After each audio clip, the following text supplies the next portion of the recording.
Michelle Cooper is she's our little bulldog. We love her. She's a little bulldog. Mini destroyer is what, unbelievable. Good for her though, man. She came in with such high,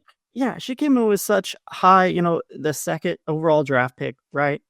Came in with such high expectations. The first year was tough. It was tough for the whole team. She greatly improved last year, right? Went from being up top to, on the wing, greatly improved. So I'm glad she's getting a look, man. I hope she continues to get a lot of attention at the national level. Thanks for listening to KC Sports Network, proudly presented by Emprise Bank. If you're thinking about starting a business or know someone who is, check out Emprise Bank's SBA loans. It's always good to know your options, and they can be your partner in possible.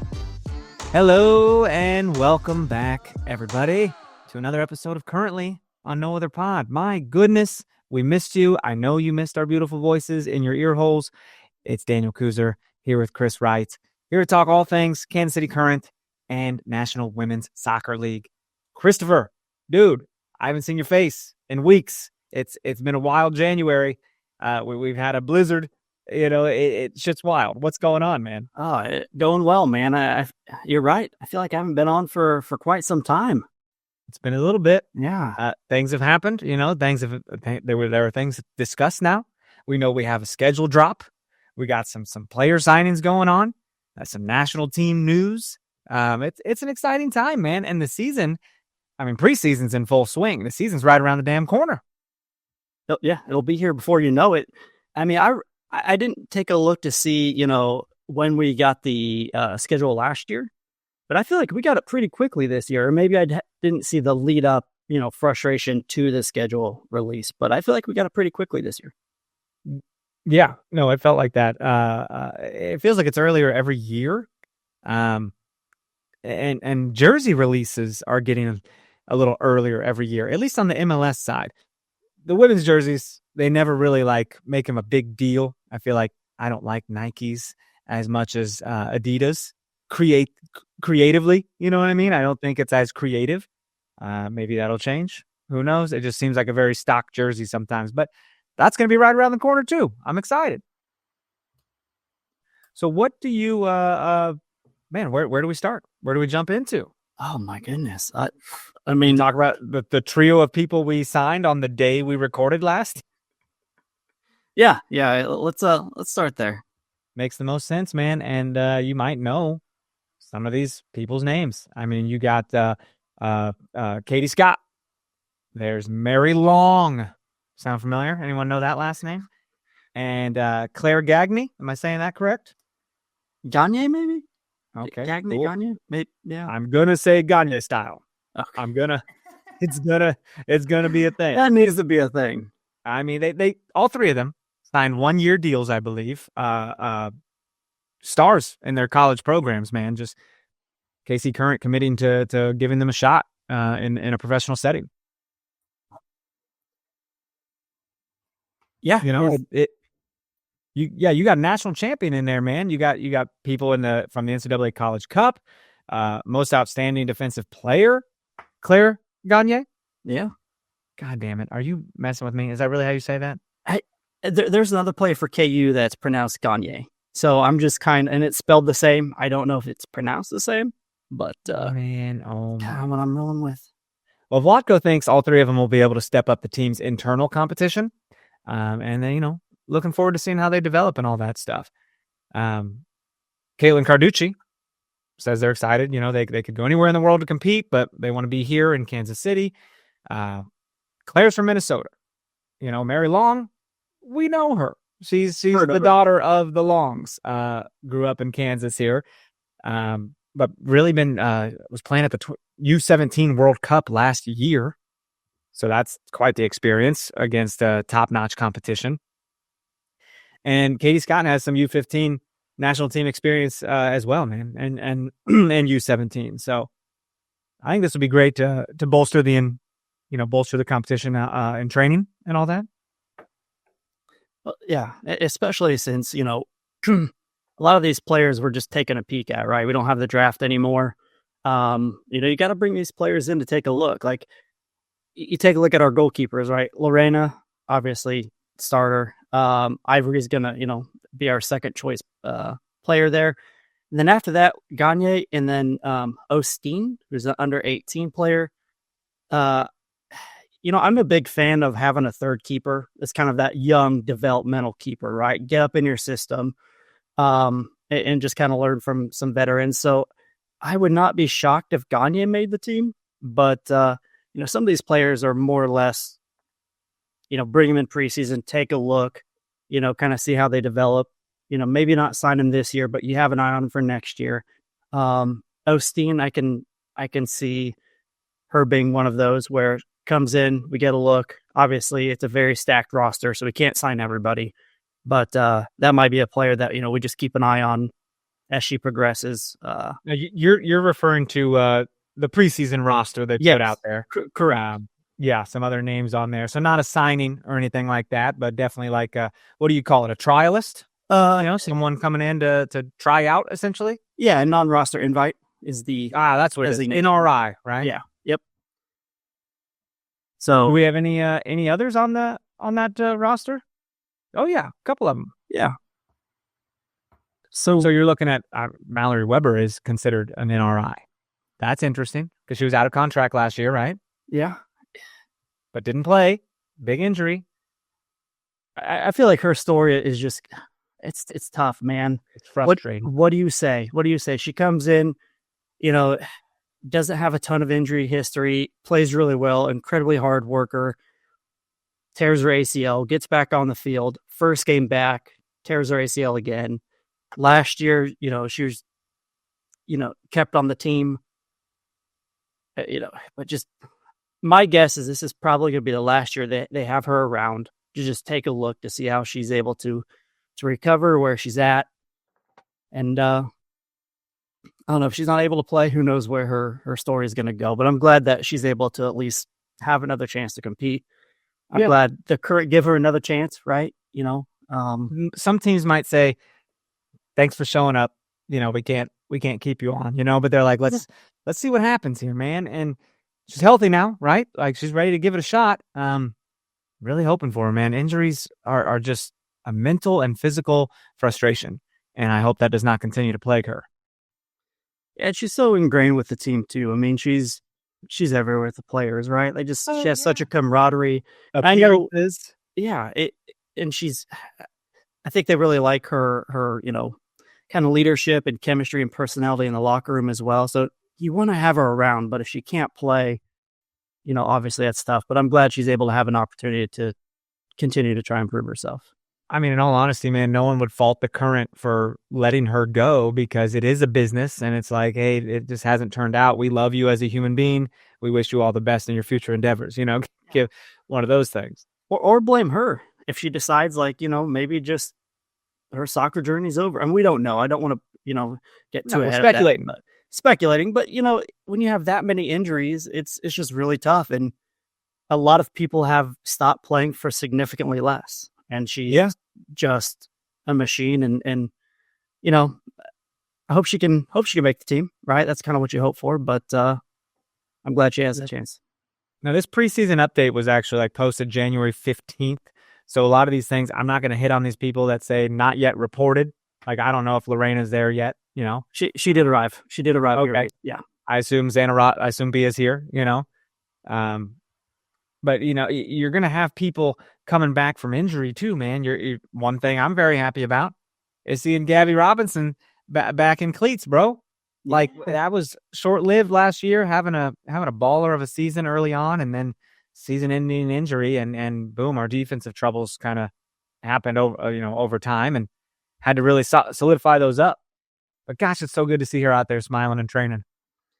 Yeah, and she's still designated as SCI or season-ending injury, but she's obviously working her way back. I don't know how much she's doing. I wish I could see that. But like you said, man, having her back in cleats, just being with the team in an active capacity is just beautiful to see. Yes. What do you know about Alex Pfeiffer's injury and recovery? I mean, I think she's back working with the team. I don't know in what capacity. Because correct me if I'm wrong, was that an ACL? I believe so. Okay. And what was Gabby's again? ACL. Okay. And I always get confused with ACL, MCL. Like if it's Sure. one of those or combo, like I always, I think soccer and I think ACL or Achilles, but like with women, ACL seems to be like a freaking problem. It sucks, man. There's studies. There's more funding going into studies now to study, to understand why women soccer players and athletes have more ACL injuries. Yeah. It's about time, right? If this was men's soccer, this study, these studies would have happened a long time ago. Sure. But yeah, for whatever reason, women have more ACL injuries. I don't know if it's like a physiological issue or what, but the good news is, modern medicine has really come a long way with ACL and MCL injuries, so they can come back quicker, stronger, healthier than what they have ever been able to. Yeah, 100%. One more non-rostered invite on there, by the way. Ava Tankersley? What do we know about this person? I believe she played for Arkansas. I think she's going to compete for forward, by the way. Forward. Yeah, forward. Sorry. I think she's going to compete with Mary Long. Maybe it's one of those last forward spots. I don't know if she'll make it, but certainly a good player to have in camp. Again, one of those players you might see, kind of be fighting for a contract, kind of be borderline, maybe go to the Super League or somewhere else, but the Current will have an eye on her. The Current like to do that. A lot of their players, Hutton was in, trained in Kansas City a little bit before they signed her. Michelle Cooper trained a little bit, in Kansas City before they drafted her. Obviously, Mary Long, yes, we all know that. So it seems like when they have an eye on a player, they're going to bring him in, take a lot of time looking at him, and just keep them in mind. If she's not signed this year, maybe she's an option for next year, depending on her contract situation. So it's really interesting how the Current approach some of those players. And there's another defender, U18 player, not a little trialist here, Mela Brewer. Is that right? Yeah, I think you're correct there. Okay.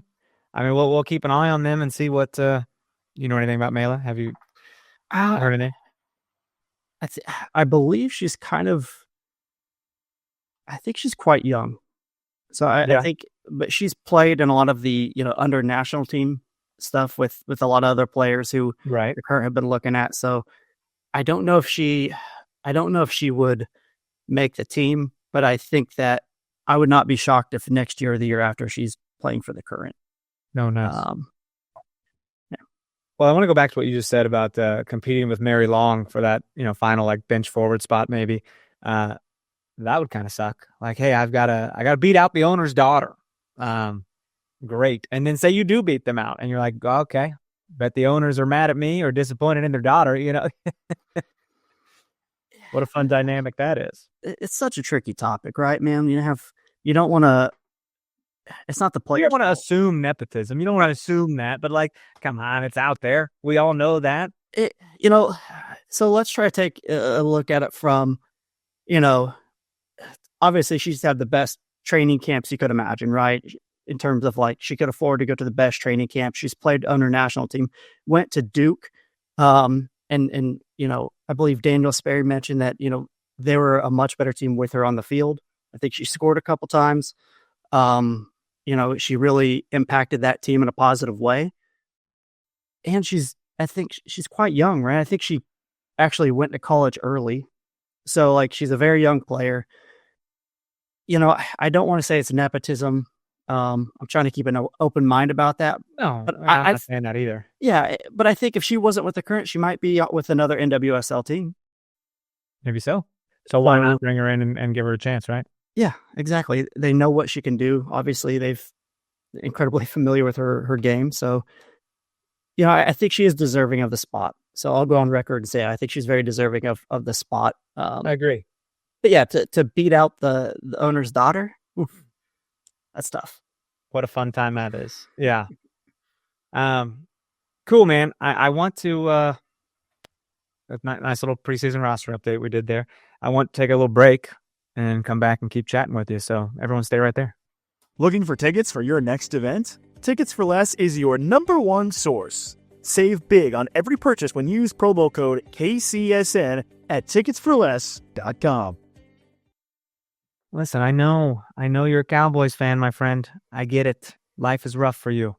But I'm telling you, there's room on the dark side over here. You can come be part of the dark side. We'll take you. It is tempting. I'm not gonna lie. I Throw on a shirt. I got shirts for you. We're good. I've had, not much fun as a Cowboys fan these last X amount of years. And then I was a fan in the 90s when they were winning Super Bowls and they were the dynasty and they were getting all the heat. And then, I live in the backyard of the Chiefs who are getting all this heat now and have a chance to be considered the greatest football dynasty ever if they're able to win, man. The statute of limitations on being a fan of someone in the 90s. I mean, you were like 9 years old, 10 years old or whatever. That's exactly how it's okay. It's okay to be like, I also like the Chiefs. You no one's going to hate you for that. You know what I mean? If anything, they hate you for your allegiance to the Cowboys. You can do both. I had the option as a kid because I had family who were like, be a Chiefs fan. I'm like, no. I mean, I saw Emmitt Smith on TV. The Little Giants, Michael Irvin was on there. Like, they're all over TV. Sure. The Star was really cool, as a kid. So, I chose them, and it was a very short-sighted decision. If I had just stuck with the Chiefs, I would have been much happier in the long run. It's clearly paying off, man, all the years and stuff. And what a time to be alive. And good for the Chiefs fans, by the way. Not the Swifties. Nothing against them, but they're coming in, winning Super Bowls, right? Like all these new fans of the Chiefs are coming in winning. You can't just mention Swifties. We are so fucked right now. Like, you can't just put them down. They're going to come at us. I'm not putting them down. I'm just saying they're coming into, like I did, right? In the 90s. Like, I came into a silver spoon situation. Exactly. I came into a team that was winning Super Bowls. I didn't know it at the time, but I thought, that's what was always going to happen. Yeah. The Chiefs fans, a lot like the Royals, had a lot of dark days, and now they're getting to really bask in the glow of having an incredibly good football team. Who was the quarterback when you remember first hearing about the Chiefs? Who was the Chiefs quarterback? Oh my God, I don't know. The first one that comes to mind is probably Elvis Gerbach or Joe Montana. Okay, I don't remember watching a whole lot of Montana because I would have been 7, 8, something like that. Yeah. But I do remember Steve Bono took over. Yeah. And so I remember him a little more. I want to say I had a Bono jersey. I don't know. I don't know why, but I'm pretty sure I did. So that's my initial. That's my intro to Chiefs fandom. I think that's who my quarterback was. So we've gone through a lot, man. Alex Smith helped rebuild this thing, and now here we are. My homies, dude. Andy Reid, man, what an incredible. He's got his. I know Belichick gets the greatest coach to ever live kind of a thing, but I don't know how you don't throw Andy Reid up there right now. Yeah. You're 100% right. It's hard not to talk Chiefs right now. That's kind of on the mind of everyone in Kansas City. So I think that's okay for the next 2 weeks, Yeah, enjoy yourself. You never know when you're going to get it. As a Cowboys fan who has not been to an NFC championship since 1995, enjoy it. Bask in it. Well, you never know when you're going to get it again. No team has ever had the opportunity to compete for a third Super Bowl, man. That history's been made already. You know what I mean? No one's been in this position, so it's house money right here. It's crazy. But it's America versus the Chiefs. So what a time. What a time to be alive. So, dude, you mentioned a couple players that, came in early to train with the Current before they were signed.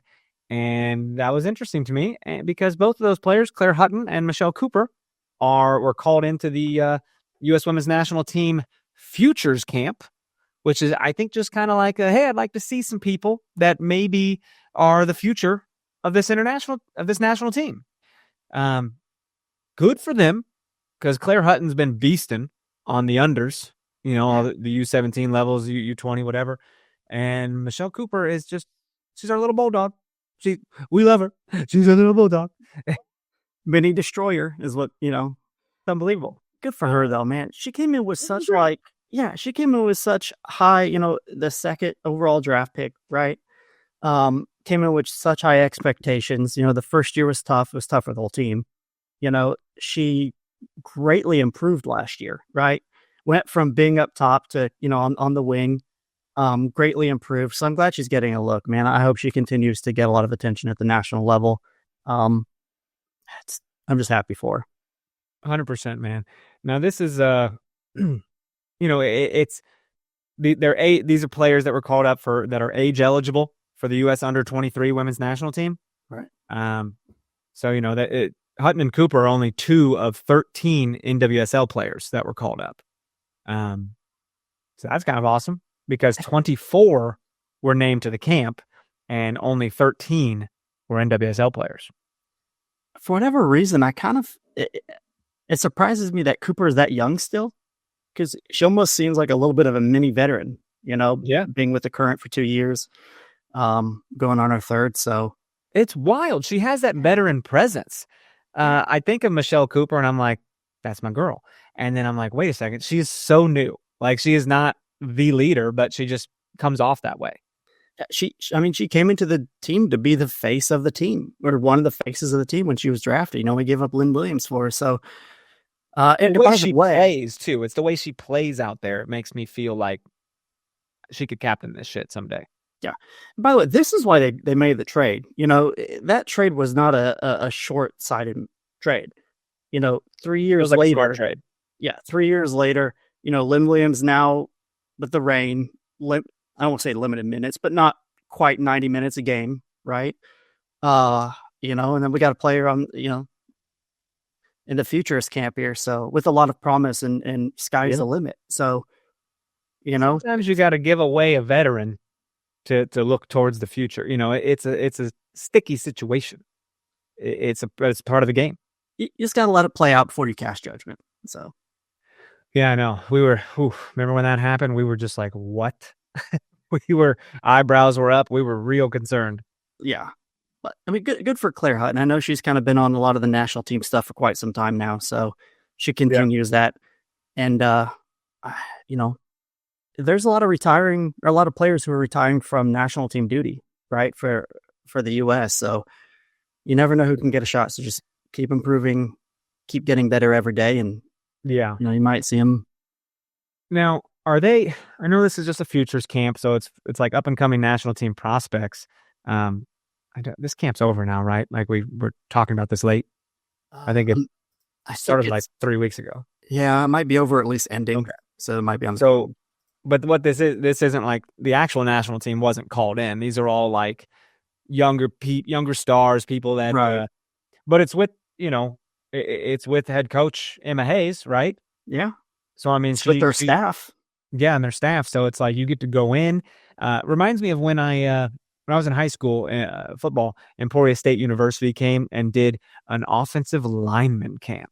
And I thought it was just the coolest thing. But Emporia State University staff did it with us and was kind of like scouting us and shit. And I went there. I didn't play there, but I went there and it was cool. Yeah. So, but there's something different about playing for like in front of another staff. It's like you do kind of want to show it. It's like an audition for a musical or something, you want to show what you got. Yeah. You go that little extra, right? You tend to focus a little more, your future could depend on how, you come off not only on the field, but off. So that's another thing is it gives the staff and the coach to take a look at these players off the field too, right? What's their mentality? What's their team chemistry? Are they driven or, you know what I mean? It just, those things you can't see on the field, it gets you in front of them. So I'm happy to see both of them in there. Exactly. Next is Current Club. You heard of this? You heard of Current Club? Yeah, I think it was the Current Club was last year as well. It was a thing. They've enhanced it a little bit. I think they've added a couple different perks and features and whatnot. But it's a $50 membership that auto renews on an annual basis, and you get some things. If you're a season ticket member, you're already part of this, which is kind of cool. Yeah. But man, you get priority access to available season tickets, 10% off merch. Who doesn't love that? That'll cover the tax on that bitch. You know what I'm saying? You throw in some savings, my ears just kind of perk up. Yeah, he loves a deal, folks. I love a deal. He loves a bargain. Exclusive merch access and shopping. I love exclusivity. Single match ticket, playoff ticket, pre-sale access. That's great. Current club member events. Excited to see what those look like. Early access to CPKC Stadium events. Exclusive behind the scenes content access. Maybe some video stuff or something. Some, I don't know. Could be fun. Looks like there's a member gift. Who doesn't love a gift? Partner discounts, digital membership badge, birthday greeting e-card.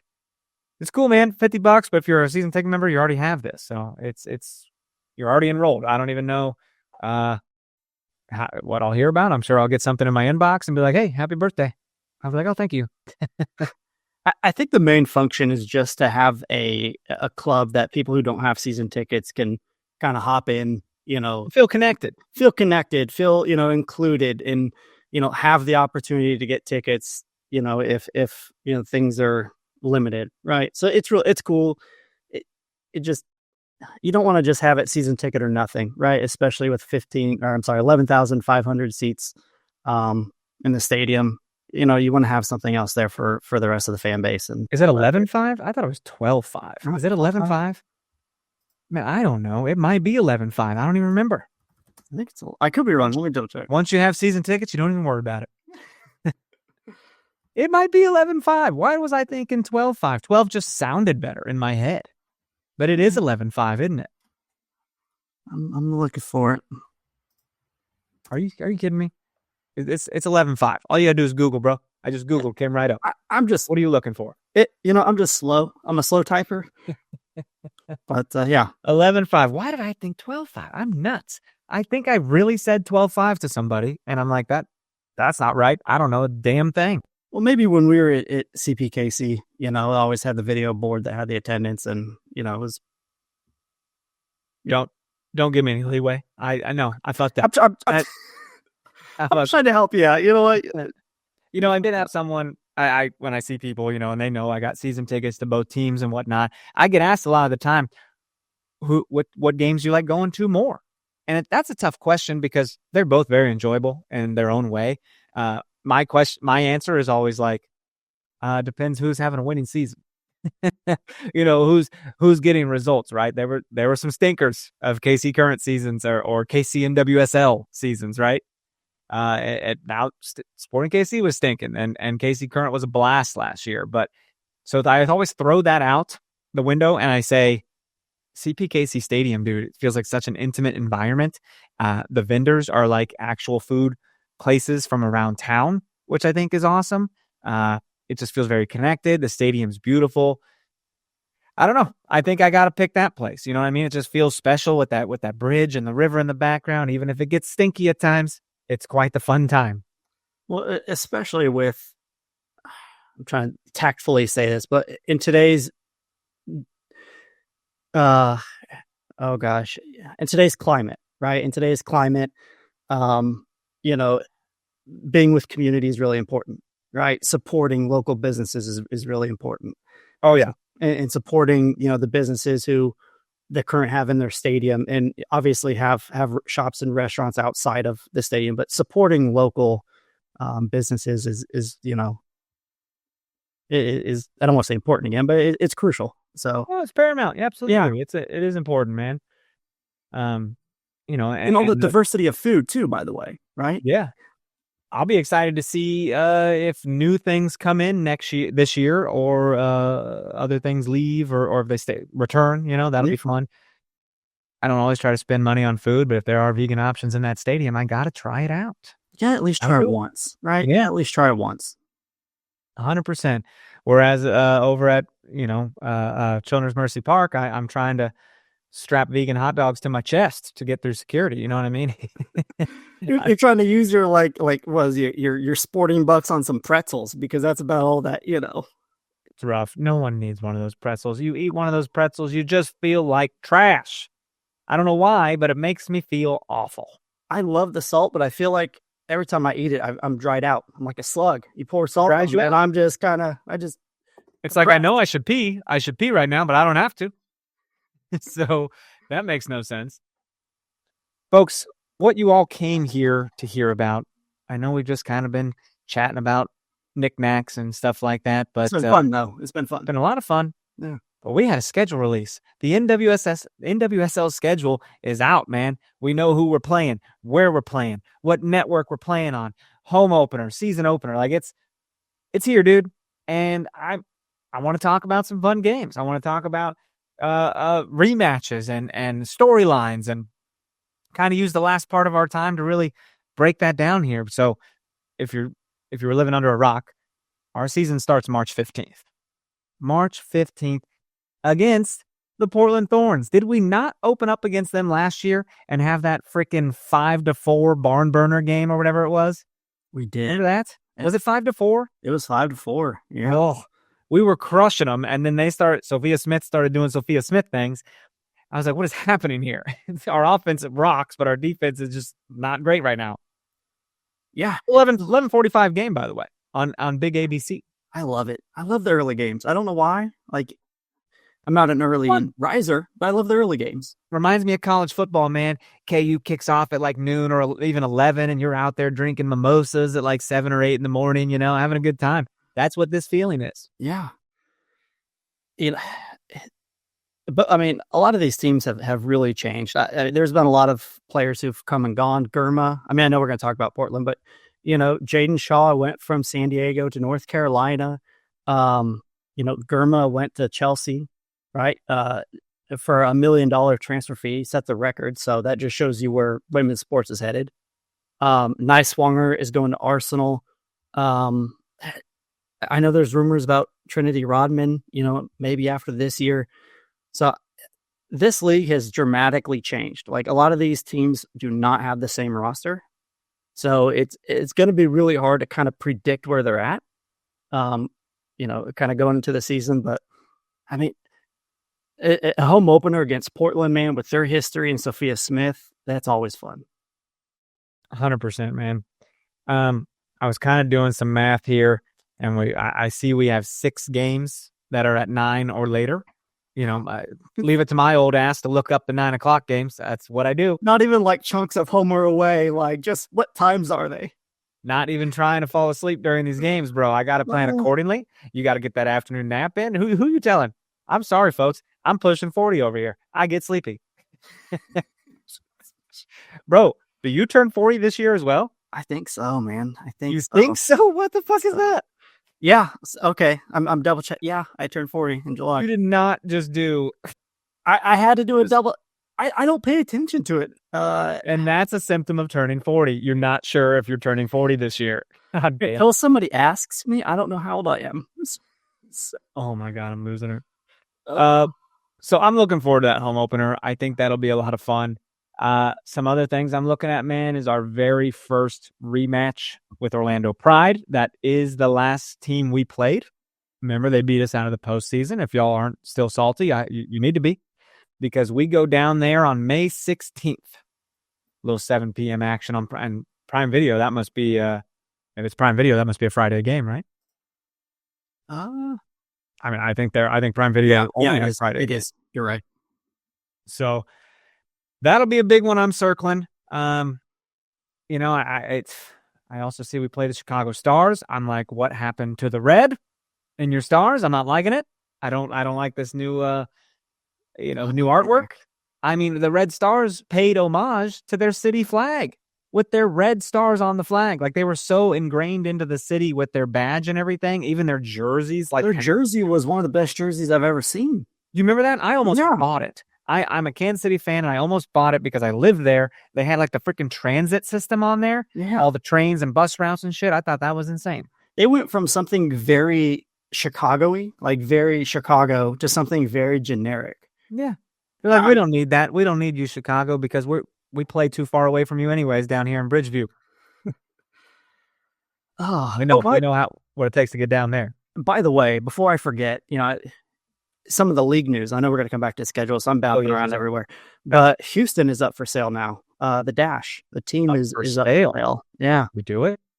I mean, if we I think the current, the Longs bought the current for $2 million. Could you imagine if we pooled our money together? And I don't know. But now, I think the last team that sold was for $110 million. So it's I'm kind of curious to see who buys them and what they do. They'll need to. They need a it has, and they need a reset.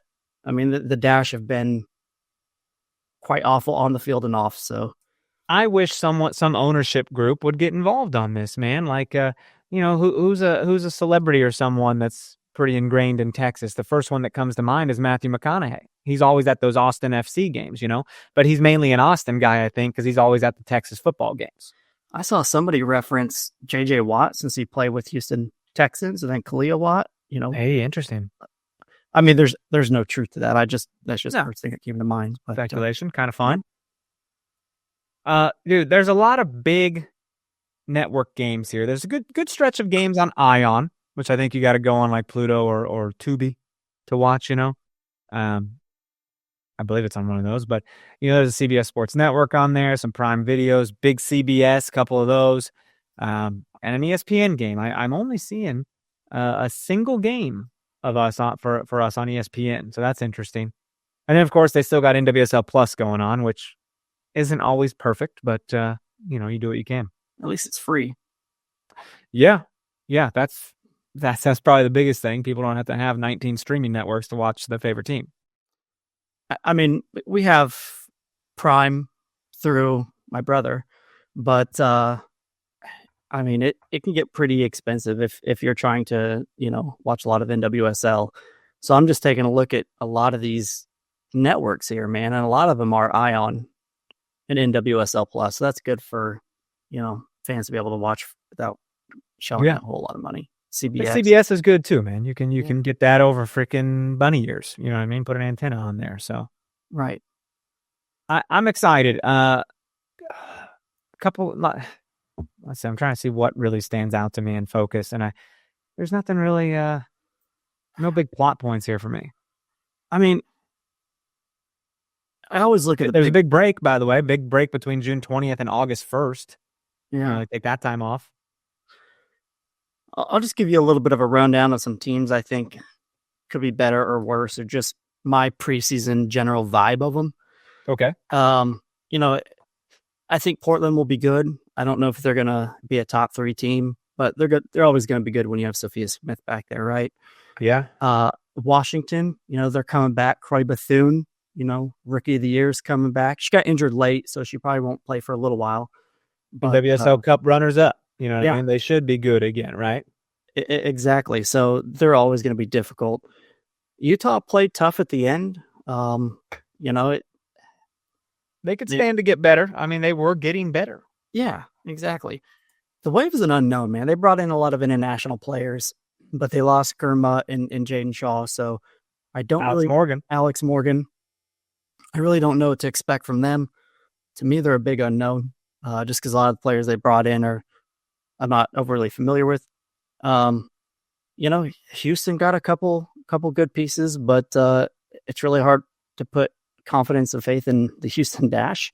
You kind of got to see their success before you believe it. To me, a team that's going to be a real problem is North Carolina. Like, I feel like they've only gotten better. They got Shaw. They got a couple other pieces. I think they're going to be a tough team. The way they play is always difficult because they have a very high possession. They always play us tough, right? Like, they're always, whoever wins typically wins by 1 goal. I think North Carolina is going to be difficult. Rain is kind of hit and miss. Jalen Howell left the Rain, but the Rain got Lynn Williams, as we discussed earlier. So, Orlando's Orlando, right? They're pretty much unchanged. So they're going to run it back. And Marta signed a contract extension as well. So, okay. Chicago, I don't know. I see them kind of being bottom half of the league. Gotham, Gotham had a lot of pieces move away, man. Lynn Williams, Jenna Neiswanger, Yasmin Ryan. I really don't know what to expect from them. Louisville's always kind of tough. You never know what you're going to get. I feel like they could compete with the top team or lose to the bottom team. You really kind of don't know. Mm-hmm. Angel City. I don't know. They're a tough team, but I don't see them being a top half team in the league. I could be wrong. Yeah. As of that point in the season, you were kind of going in order there. June 20th. Yeah. I think we will have played every team once. Right? I think so. That's looking like it to me. So that's pretty cool how it worked out that way. Yeah. We'll see what happens, man. I have high hopes for the season. We got a big thing to build on. We got two trophies last year, not the big one. Would have been nice to get the big one, but if you think we're not coming back hungry to get things done, you're mistaken. Like, I just know that they're ready to get to work, and to not give up stupid match points, to not give up a draw at the end or something. You know what I mean? To not make silly mistakes. I just know the focus has got to be there. It has to be. Right. And there's two stretches of games. It's kind of caught my eye here. There is a three game road trip here. So the Pride, Chicago, Gotham. So May 16th, 24th, and June 7th are all away games. Yeah, man. Wow. Yep. But we don't have a homestand. Well, no, we do have a 3-game homestand in September. So yeah, that's cool. Washington, Spirit, and Chicago. But, Washington, Seattle, Chicago. Yep. Sorry. Yeah. Yeah. Spirit. I'm taking a look at this last chunk of games at the end of the season, and they look fairly winnable. I mean, you take a look at Seattle Reign, Chicago, Angel City, Gotham, which we don't know if they're going to be, Houston, which, I've already referenced my thoughts on them, and then San Diego. So that last 5 or 6 game stretch, man, is very doable if things are pretty tight. It is. Heading to the end of the season there. August is also a 5-game month, so that's interesting to note. Yeah. With 3 away games, 2 home games. That's home stretch of the season, dude. The August points are always important freaking points. You never know what you're going to get, especially coming out of that break. I mean, you will not have played a match. Well, they'll probably have some like mid-season competition like last year. Yeah. But you will not have played a league match since June 20th. So coming back August 1st for a 5-game run in August, it's paramount stuff, dude. Could be fun. And there's no Olympics, right? So like, I don't know if they're going to have some big international competitions with the U.S. or Brazil or something like that to, pull some of those players away. Yeah. And you kind of touched on it a moment ago. Like, every point matters, man. Like, we missed out on home field advantage throughout the playoffs last year by 1 point. So what I like here is that agreed. We get to open the season at home and we get to close the season at home. Yeah, that's exciting. I love a home opener, and I love like a fan appreciation day. Final game of the season, and that game's TBD. I think that's more of like decision day type deal. They'll schedule that accordingly with like good times for networks and shit. But the playoffs start November 7th, right? So then the semifinals November 14th through 16th, and then the championships on November 22nd. Looking good. Hope we're a part of that conversation. 160 matches, man, will be distributed across these different media outlets, which is insane. I really enjoyed always when I work out to ESPN in the morning, seeing ads for NWSL and stuff, seeing the commercials, and that was always kind of fun. Yeah, I mean, you're seeing more women's soccer coverage everywhere you go. I was in Dick's during the regular season, and they had NWSL on the TV, a game playing. So, to see stuff like that is just little reminders of how far the league has come and where it's at now. So yeah, it's pretty crazy, man. Like mid-May to early June, I mean, you're looking at playoff contenders, man. Like that's just crazy. From like Bay FC, Orlando, Gotham's in that stretch. I mean, that's gonna be fun. Yeah, I mean, you're looking at our first 6 games. You have potentially 3 playoff teams in there if you include San Diego in there. Yeah, I'm not including them yet. I'm still I want to hold out and see what happens with them, Yeah. But I want to take it all in, man. And I say that every year. I'm like, I'm gonna try to pay attention every game. It's kind of impossible to pay attention every game. You just can't do it with the amount of stuff there is. But damn it if I try.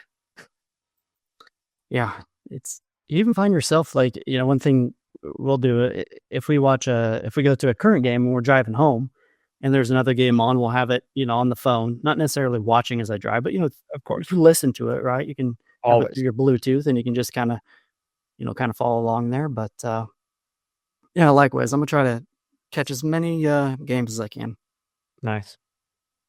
Cool, man. What else? I got nothing else. What about you?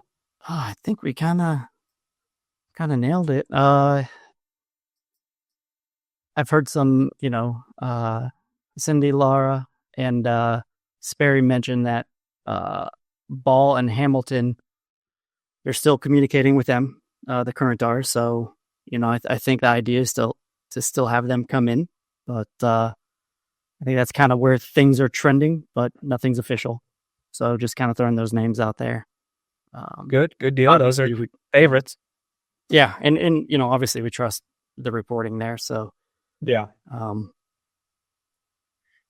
excited, man. I'm excited to see how this roster shakes out. And I would not be surprised if they added some other players, right? That we haven't talked about or we don't know about. So I don't think we're done. Which makes this an incredibly competitive roster to try and make the team. So if you're one of the last few out on this roster, there's no shame in that. That seems to be how we do things. We make it hard up in here, man. It's hard to get on the field, with the talent. So we're gonna come back next week if something pops off. We want to talk about it. If it's pretty slow and they're just doing their preseason training thing, we'll give it a week and then come back to you. So, but all in all, we appreciate you guys being here.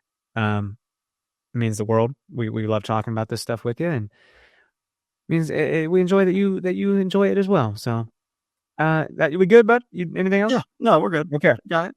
Great, folks. Thank you. If you want to leave us 5-star rating and review on Apple Pod, Spotify, please do. You can email us, nootherpod@gmail.com. Follow us at nootherpod, at Dan Kooser, at Chris Wright 21. I think we're on Blue Sky and X and Facebook and all the stuff. And until next time, that's Chris. I'm Daniel. We love you so much. See ya.